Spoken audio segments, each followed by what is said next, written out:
ধানমন্ডি ৩২। আমরা একটি বর্বর জাতি। পাকিস্তান সরকার অনেক চেষ্টা করেছিল ইয়াহিয়া খান বঙ্গবন্ধুর এই বাড়িটা জ্বালাই দিতে, কিন্তু পারে নাই। 15ই আগস্ট বঙ্গবন্ধুকে হত্যার পর ওই খুনিরাও চেষ্টা করেছিল এই বাড়িটা জ্বালাই দিতে, কিন্তু পারে নাই।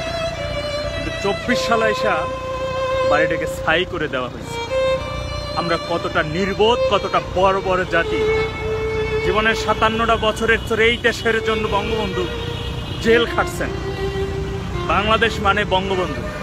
বঙ্গবন্ধুকে ছাড়া কখনোই বাংলাদেশ ইম্পসিবল। বিশ্বের কোনো দেশ বলবে না যে বঙ্গবন্ধু ছাড়া বাংলাদেশ, বাংলাদেশ মানেই বঙ্গবন্ধু। এটা বিশ্বের সকল দেশ বলবে।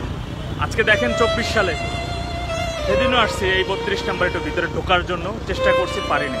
অনেক মানুষই আসছিল 32 নম্বরে ঢোকার জন্য, কিন্তু তারা পারে নাই। একটু দূর থেকে দেখবে অনুরোধ করছিল, তারা পারে নাই। এখন দেখা যাক 15 তারিখে কি হয়। তবে অনেকেই বলতেছে যে 15 তারিখে তারা ঢুকতে পারবে।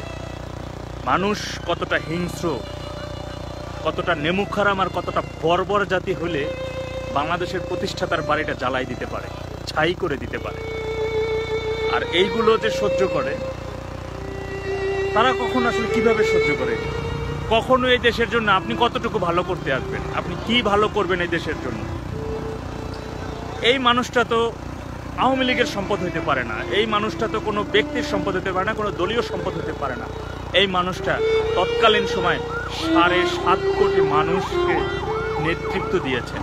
7.5 কোটি মানুষের জন্য, পুরো দেশটার জন্য। আজকে সেই মানুষটার বাড়ি জ্বালাই দেওয়া হয়েছে। সেই মানুষটার বাড়িতে আমরা ঢুকতে পারি না। একটু দূর থেকে দেখার অনুরোধ করছে, ঢুকতে পারি না। এখানে মিলিটারি দোহাই দেওয়া হচ্ছে। কত মানুষ মানে ভীষণ কষ্ট নিয়ে তারা ফেরত যাচ্ছে, মর্মাহত হচ্ছে। ভাই, ব্যক্তির প্রতি আক্রোশ থাকতে পারে, কিন্তু একটা এমন একজন মহান মানুষের নিয়ে তাদের আক্রোশ, এটা কখনো মেনে নেওয়া আসলে খুবই দুষ্কর। এটা কখনো মেনে নেওয়ার মতো না।